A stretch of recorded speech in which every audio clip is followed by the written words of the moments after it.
You have been conditioned to believe that wealth is the result of exceptional intelligence, divine favor, or complex mathematical formulas that only the initiated can understand. This is the first and most effective lie of the ruling class. It is a psychological moat dug around the castle of resources to keep the peasantry, you, on the other side, paralyzed by awe and confusion. The truth is offensive to your ego. Getting rich is not hard. It is merely uncomfortable. You confuse the two because you have been trained to view the world through the eyes of a laborer, not a conqueror. The financial system, the tax code, and the corporate hierarchy are deliberately over-engineered. They are designed with layers of bureaucratic fat and legalistic fog. Why?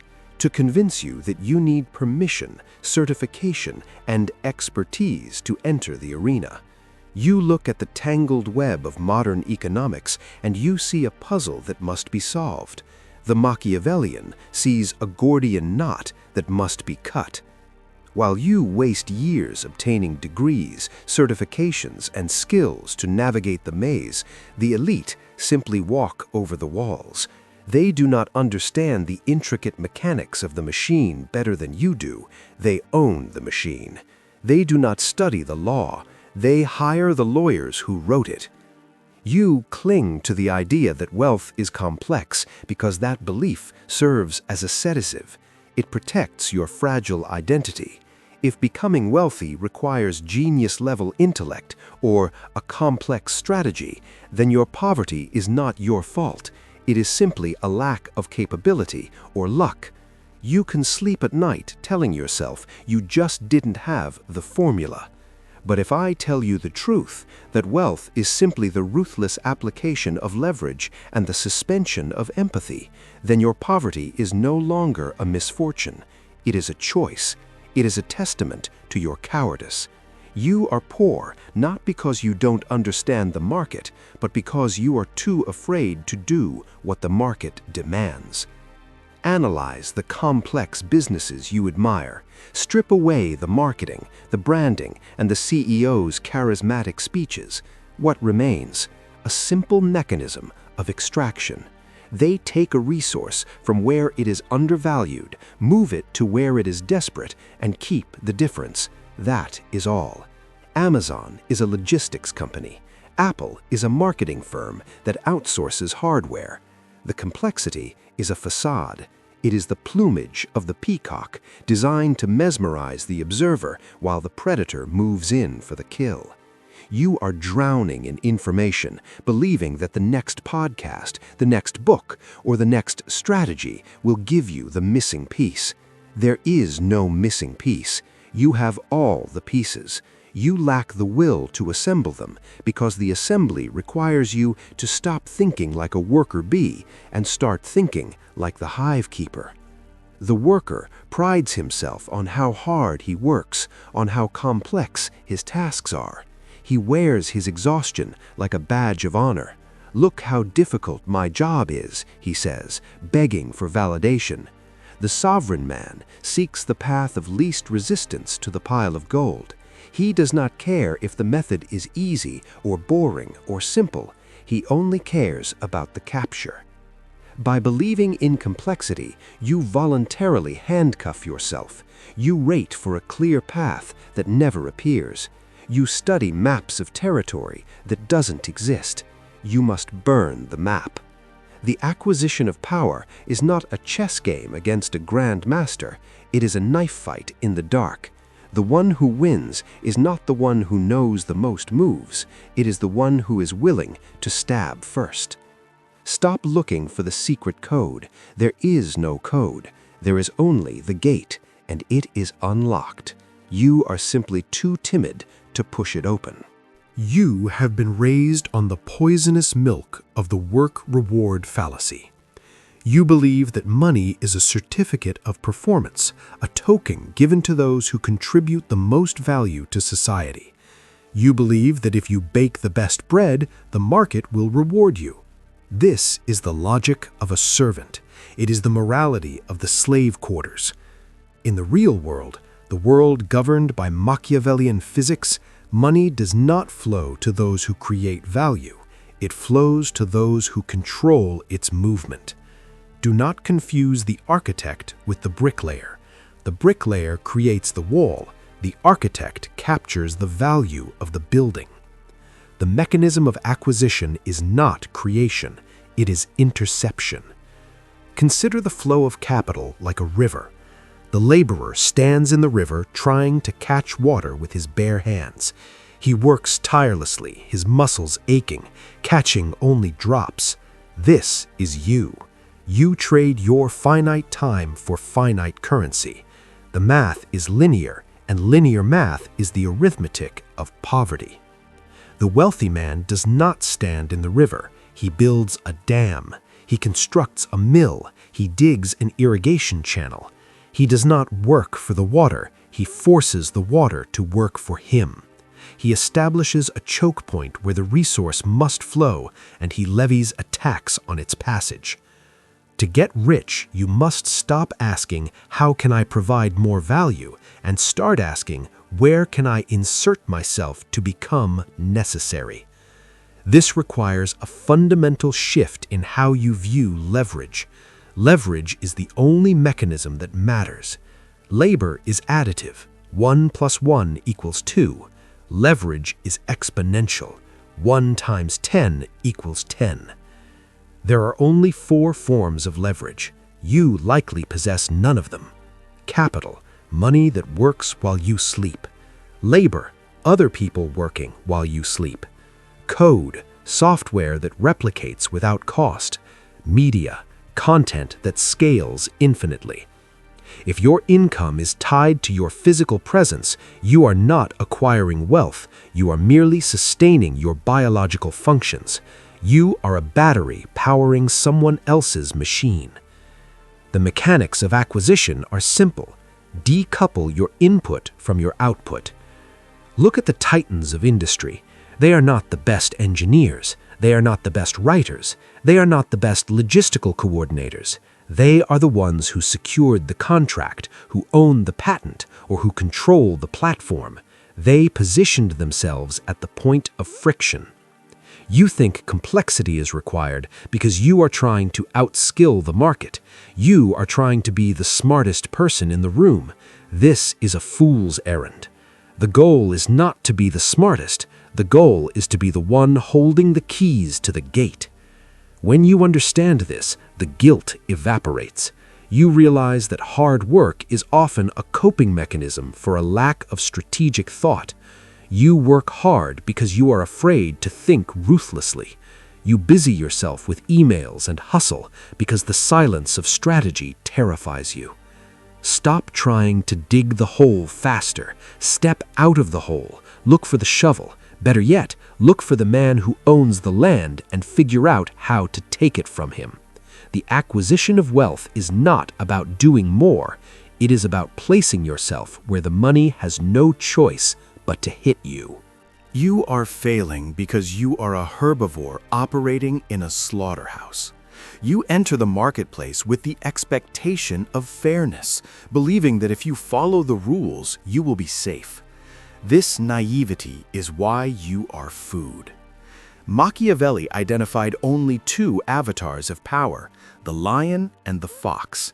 To acquire wealth, you must embody one, or ideally, master both. There is no third option. If you are not the lion applying force or the fox applying cunning, you are the sheep providing the wool. The lion, dominance and force. The lion does not negotiate, he overwhelms. In the context of wealth, this is not physical violence, but capital violence. This is the strategy of the monopoly. The lion uses sheer volume, speed, and resource superiority to crush competition before it can breathe. When Amazon undercuts a competitor's prices until they go bankrupt, that is the lion. When a corporation buys a startup solely to kill its technology, that is the lion. It is the refusal to compete on equal terms. The lion creates an unfair advantage and ruthlessly exploits it. You, however, are afraid to be aggressive. You worry about being liked. You hesitate to fire the incompetent employee. You hesitate to raise your prices. You hesitate to demand what is yours. You lack the stomach for confrontation. The lion knows that fear causes hesitation, and hesitation is the death of profit. Wealth requires the capacity to be disagreeable. The fox, deception and strategy. If you lack the size of the lion, you must possess the cunning of the fox. The fox succeeds through asymmetry. He knows traps that the lion ignores. He slips through the cracks of the system. In modern economics, the fox is the arbitrager. He is the marketer who sells the dream, not the product. He is the one who finds the tax loophole, the regulatory gray area, the hidden inefficiency in the market. The fox understands that perception is reality. He manipulates the optics. He creates the illusion of value before the value exists. You call this lying. The elite call it speculation or branding. While you are obsessed with transparency and honesty, telling everyone your weaknesses and your plans, the fox operates in the shadows, revealing only what serves his purpose. The sheep, the architecture of failure. Then there is you, the sheep. The sheep believes in the social contract. You believe that the system is designed to protect you. You wait for permission. You graze in the designated lanes, terrified of the fence.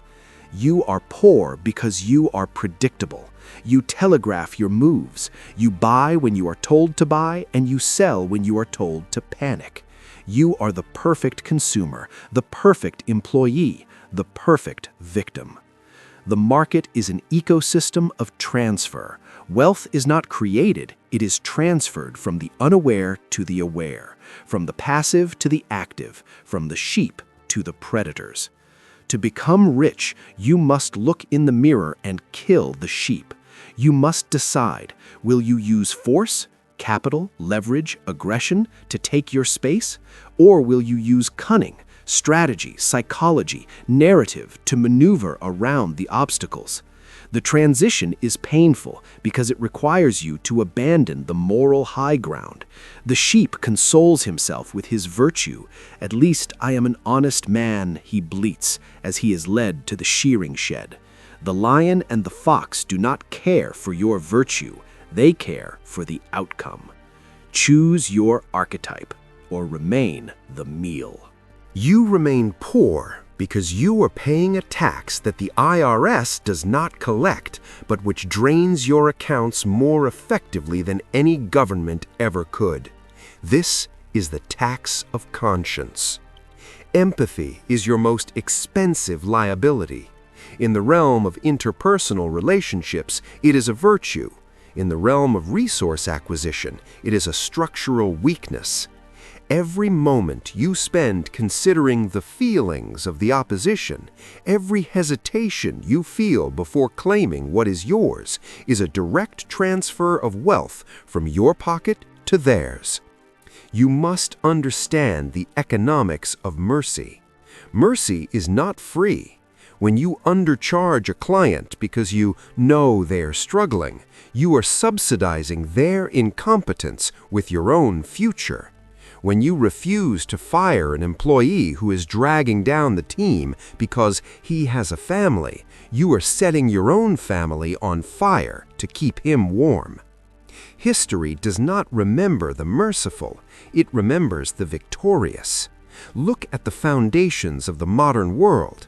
The Titans, Carnegie, Rockefeller, Vanderbilt, did not build their empires by ensuring everyone felt heard and validated.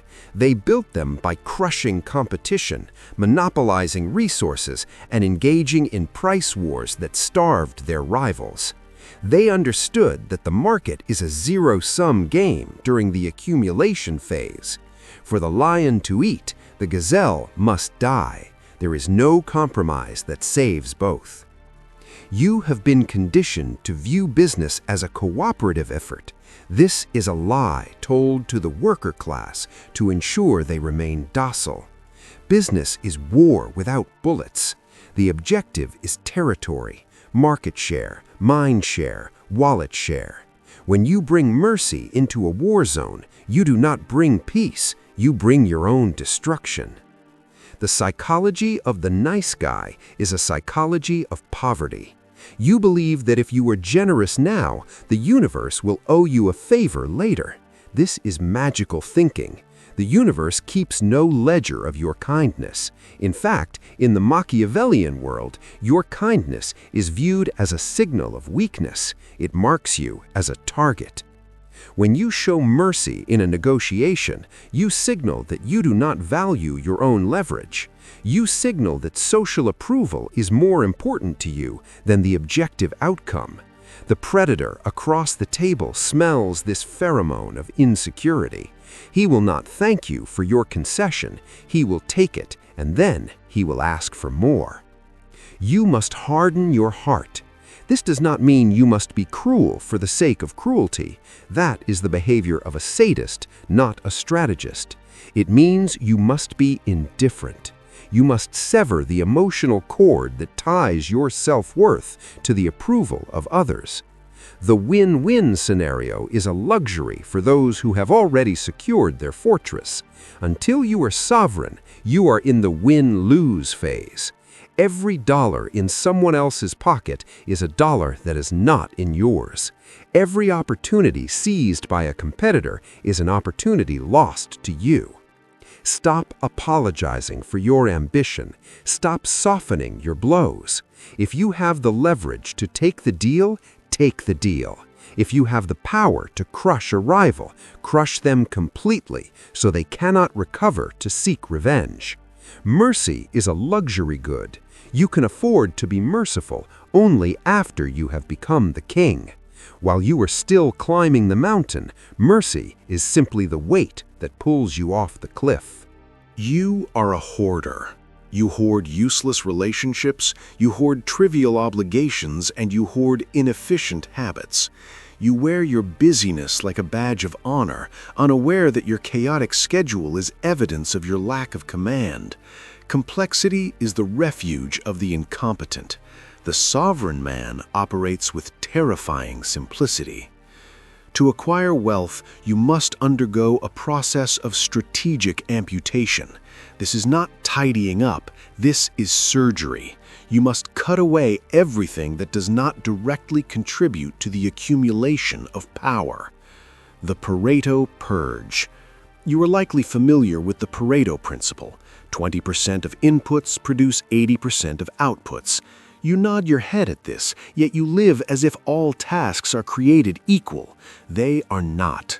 Most of what you do is noise. It is emotional masturbation designed to make you feel productive while you accomplish nothing. You must identify the 20% of actions that actually move the needle, the sales calls, the product launches, the capital allocation, and you must ruthlessly eliminate the rest.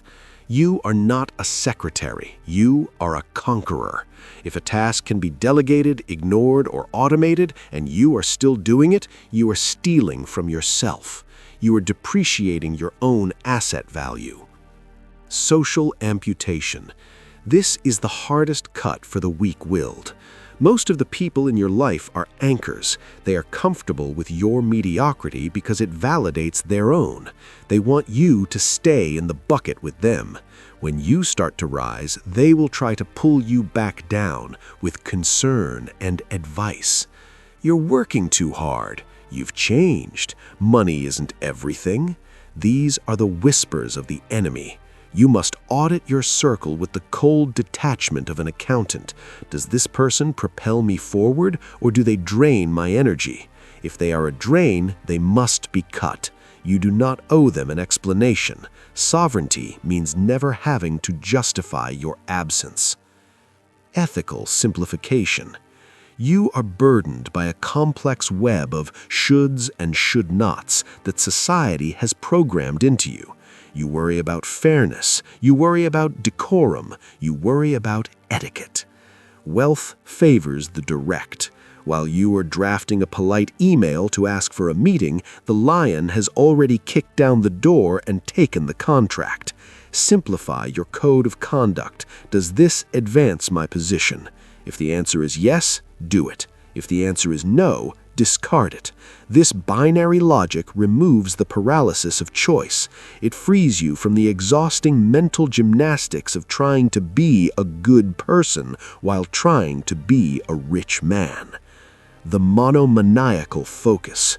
A light bulb illuminates a room. A laser cuts through steel. The only difference is focus. You are a light bulb dispersing your energy in all directions: hobbies, politics, entertainment, drama. You are weak because you are diluted. To break through the barriers of your current class, you must become a laser. You must become a monomaniac. For a period of time, 2 years, 5 years, you must have no other god but the mission. Balance is a lie sold to those who are destined to be average. Greatness is born of obsession. Simplify your life until it is a weapon. A weapon has no spare parts. It has no decorations. It has only one function: to fire. The most difficult realization you will ever face is this: the person you are right now is incapable of being rich.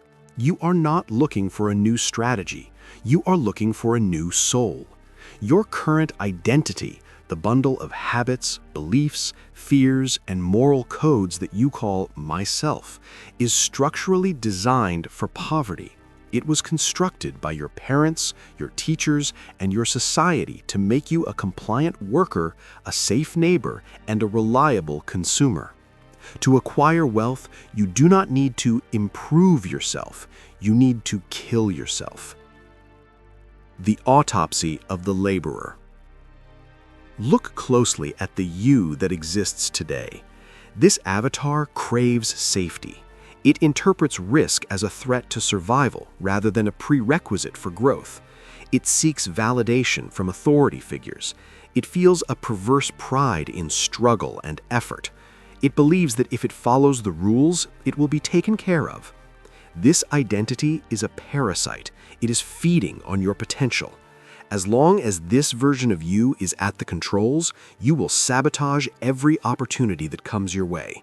You will hesitate when you should strike. You will apologize when you should demand. You will retreat to the comfort of the victim narrative when things get hard. You must perform a psychological execution. You must identify the laborer within you, the voice that asks for permission, and silence it permanently. Constructing the sovereign. In the void left by the laborer, you must construct the sovereign. The sovereign is not a better version of you. It is a completely different species. The sovereign does not care about effort. He cares only about outcome. He does not seek to be understood, he seeks to be effective. The sovereign views the world not as a community to be served, but as a terrain to be navigated. He understands that money is not a reward for goodness, it is a tool for command. He has no emotional attachment to the methods of the past. If a belief does not serve the accumulation of power, it is discarded without sentiment. This replacement process is terrifying. You will feel like an imposter. Good. The imposter syndrome you feel is simply your old self panicking because it is losing control. It is the dying gasp of the slave mind trying to drag you back into the cage. The price of rebirth. Be warned, when you kill the laborer and become the sovereign, you will become unrecognizable to those around you. Your friends will say you have changed. They will say you have become cold or arrogant. They are correct. You have become cold to their mediocrity. You have become arrogant enough to believe you deserve more than the scraps they are fighting over. You must be willing to walk through the fire of isolation. The rich man has nothing in common with the poor man he once was. You cannot bring your old life with you into the new one. You cannot bring your old friends, your old habits, or your old comforts. This is the identity death. It is a lonely transition. You must wake up every morning and consciously choose to be the sovereign, suppressing the reflex to return to the warm, familiar poverty of the laborer. You are not building a fortune for the person you are today. You are building it for the stranger you must become. The question is not whether you want the money. The question is, are you willing to sacrifice who you are to get it? We have reached the end of the explanation, but we are only at the beginning of the selection process. I have stripped away the lies of complexity. I have shown you that the barrier to wealth is not intelligence, nor is it luck. It is a barrier of will. This realization is not comforting, it is terrifying. As long as you believed that getting rich was complicated, you had an excuse. You could tell yourself that you simply lacked the education, the connections, or the secret knowledge. You could wear your poverty like a shield, protecting your ego from the truth. But now, the shield is gone. I have placed the key in your hand. The door is unlocked. If you stay in the cage now, it is because you love the cage. This is the gate of selection. Nature does not tolerate equality. Nature demands hierarchy. The market is simply a digital jungle, and it adheres to the same brutal laws of natural selection that govern the Serengeti. It filters the weak from the strong, the hesitant from the decisive, the prey from the predator. Most of you listening to this will do absolutely nothing. You will nod your head, you will feel a momentary spike of dopamine from the idea of being a lion, and then you will close this video and return to your life as a sheep. You will go back to your job, your distractions, and your comfortable excuses. You will remain livestock. This is expected.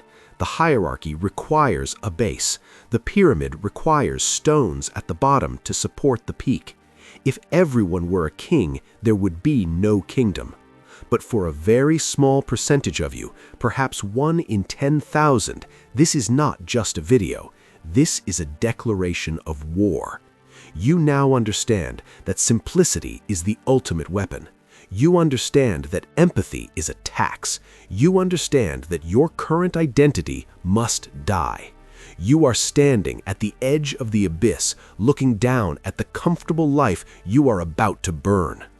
Do not look for a safety net. There isn't one. The only thing that catches you when you fall is the ground. You have a binary choice. Option A, forget everything I have said. Go back to believing that the world is fair, that hard work is rewarded, and that the rich are just lucky. Sleep the sleep of the slave. Option B, accept the burden of sovereignty. Simplify your life to a single point of focus. Ruthlessly acquire leverage. Kill the person you were yesterday. I do not ask for your loyalty. I do not ask for your validation. I am simply holding up the mirror. If you are one of the few who is ready to walk through the gate, do not tell me, show me. Strategic CTA. If you are part of the selection, prove your intent. Like this video to mark the death of your old identity. Subscribe to signal your entry into the hierarchy, and comment below with a single word, sovereign.